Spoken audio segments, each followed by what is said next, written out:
Assalamualaikum warahmatullahi wabarakatuh. Selamat siang, selamat pagi anak-anakku sekalian.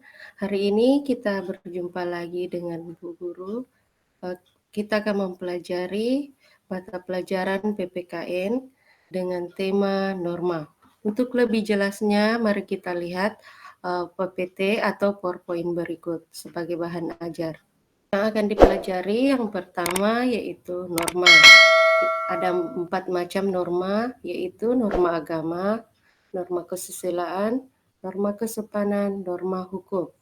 Yang kedua kita pelajari yaitu arti penting dari norma atau hubungan antara norma. Yang ketiga hakikat dan arti penting hukum serta pelaksanaan hukum. Mari kita lihat gambar berikut. Kita lihat gambar pemain bola atau sedang berada di lapangan sepak bola dan dikeluarkan kartu merah. Tentu kalian berpikir, gambar apakah ini? Kenapa Ibu Guru menampilkan gambar sepak bola tersebut? Kita lihat. Ingat, pasti dalam setiap permainan sepak bola ada aturan yang mengatur permainan. Makanya Ibu Guru tadi menampilkan gambar permainan sepak bola sebagai bahan perbandingan. Jadi dalam setiap kegiatan manusia pasti ada aturan yang membatasi atau fungsi aturan itu apa. Jadi yang pertama kita bahas yaitu hakikat norma, kebiasaan, adat istiadat yang berlaku dalam masyarakat. Jadi, yang pertama yaitu manusia. Manusia sebagai makhluk sosial tidak dapat hidup tanpa bantuan orang lain begitu. Sejak kecil kita bantu oleh orang tua. Kita tidak dapat hidup tanpa bantu orang lain. Seperti yang dikatakan juga Aristoteles sebagai Sum Politico dan Hans Kelsen sebagai End Politic Being. Yang pertama, apa itu norma? Norma adalah tata aturan. Dalam bahasa Arabnya yang disebut dengan kaidah. Kalau dalam bahasa Latin disebut dengan norma. Jadi menurut Kamus Besar Bahasa Indonesia, norma mempunyai dua arti. Yang pertama yaitu aturan atau ketentuan yang mengikat warga kelompok dalam masyarakat dipakai sebagai panduan, tatanan, dan pengendalian tingkah laku yang sesuai dan diterima. Yang kedua, menurut bahasa atau Kamus Besar Bahasa Indonesia, norma adalah aturan, ukuran, atau kaidah yang dipakai sebagai tolak ukur untuk menilai atau memperbandingkan sesuatu. Jadi inilah pengertian dari norma menurut Kamus Besar Bahasa Indonesia. Jadi secara keseluruhan norma adalah kaidah atau pedoman untuk mewujudkan suatu nilai. Wujud kaidah atau pedoman tersebut bisa berupa perintah atau larangan. Jadi norma adalah kaidah atau pedoman untuk mewujudkan suatu nilai. Wujud kaidah atau pedoman tersebut bisa berupa perintah atau larangan. Ya, kemudian macam-macam norma yang berlaku di Indonesia ada 4. Yang pertama norma agama. Yang kedua, norma kesusilaan.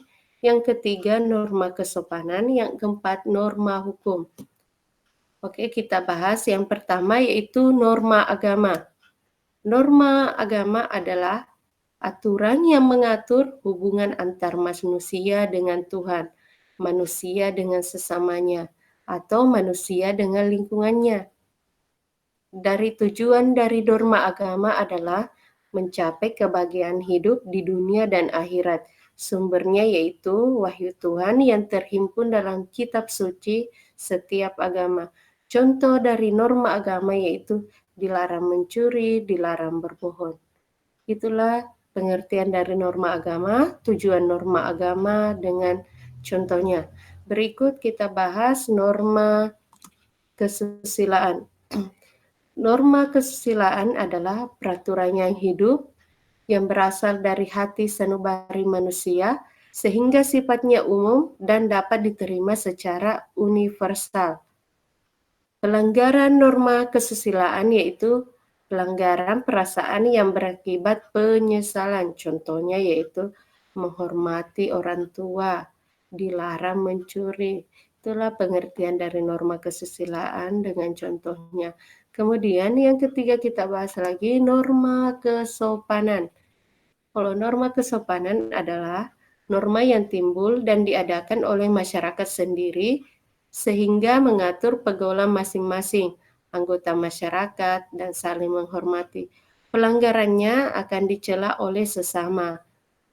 Contohnya, larang makan sambil bicara, dilarang meludah.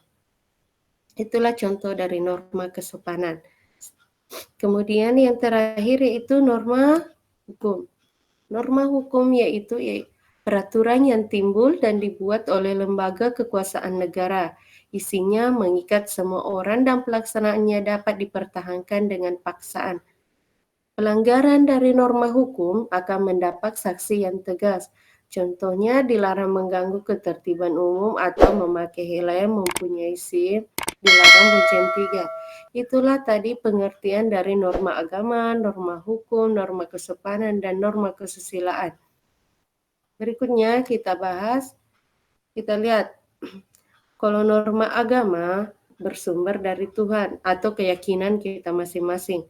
Tujuan dari norma ini yaitu kebahagiaan dunia dan akhirat. Sanksinya yaitu berupa dosa. Sedangkan norma kesusilaan bersumber dari hati nurani, tujuannya yaitu keharmonisan hubungan manusia atau penyesalan. Yang ketiga, norma kesopanan mengenai atau sumbernya berasal dari tingkah laku manusia, tujuannya menciptakan kebaikan dalam masyarakat. Sanksi dari norma kesopanan yaitu dikucilkan. Yang terakhir yaitu norma hukum yang bersumber dari undang-undang yang mengikat seluruh warga masyarakat yang ada di Indonesia. Tujuan dari norma ini diciptakan yaitu menciptakan ketertiban dalam masyarakat. Sanksi dari norma hukum yaitu penjara, mati, atau denda. Itu hukuman dari norma hukum. Kita lihat gambar berikut. Bagaimana pendapatmu tentang gambar yang berada di layar HP-mu atau layar laptopmu? Menurut pendapat Anda bagaimana tentang gambar tersebut, yaitu gambar pelanggaran norma hukum. Kemudian, berdasarkan kekuatan mengikatnya, norma dibagi. Yang pertama, norma dibagi ada acara, yaitu disebut juga dengan USEK. Jenis norma perbuatan yang bersifat perorangan dan daya ikatnya lemah. Contohnya cara berpakaian atau cara berdandang. Yang kedua, berdasarkan kekuatan mengikatnya, yaitu kebiasaan atau Volksweise, yaitu perbuatan yang dilakukan berulang-ulang dengan pola yang sama dan tetap karena dianggap baik. Contohnya, mengetuk pintu saat bertamu atau mengucapkan salam. Yang ketiga, norma berdasarkan tata kelakuan atau mores. Perilaku yang ditetapkan oleh masyarakat sebagai perilaku yang baik dan diterima sebagai norma pengatur dan pengawas anggota-anggotanya. Kemudian contohnya dari norma tata kelakuan yaitu seorang pembantu harus menjaga nama baik majikannya, begitu pula anak harus menjaga nama baik keluarganya. Berikutnya, norma berdasarkan tata cara yaitu yang keempat yaitu adat istiadat atau disebut juga dengan kostum, yaitu pola-pola perilaku yang diakui sebagai hal yang baik dan dijadikan sebagai hukum tidak tertulis dan sanksinya berat. Larangannya yaitu atau contohnya larangan menikah dengan saudara kandung. Jelas saja tidak bisa menikah dengan saudara kandung karena kita ini bersaudara. Kita lihat gambarnya. Monyet, orang belajar, ujian dilarang menyontek. Bagian 3 kita bahas yaitu arti penting dari norma. Yang pertama, menciptakan kehidupan yang aman, tertib, selaras, dan seimbang.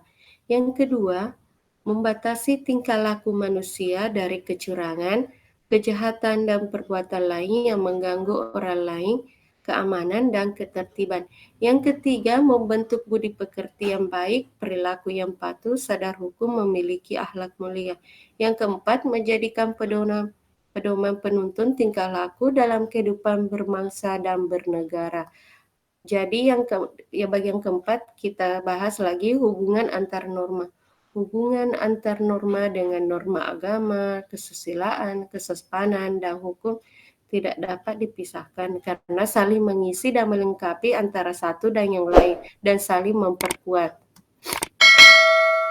Kita lihat lagi contoh dari norma agama, norma hukum, norma kesopanan, dan norma kesusilaan.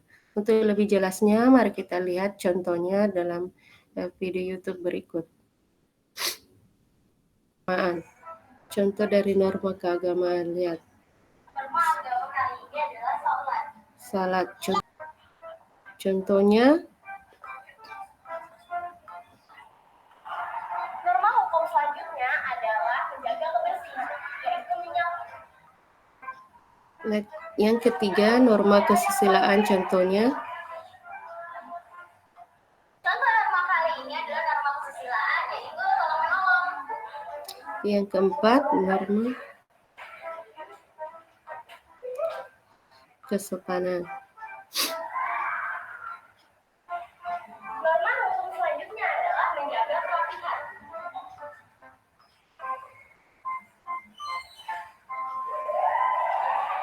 Menjaga kerapihan di tempat umum yang banyak orang yang sering membuat tempat berantakan. Yang terakhir, norma kesopanan. Kesopanan selanjutnya adalah menghormati orang yang lebih tua daripada kita. Kita tadi telah membahas dari pengertian norma, macam-macam norma, hubungan norma dengan norma agama, norma kesusilaan, norma kesopanan, norma hukum. Oke, untuk video pembelajaran hari ini sekian dulu. Assalamualaikum warahmatullahi wabarakatuh.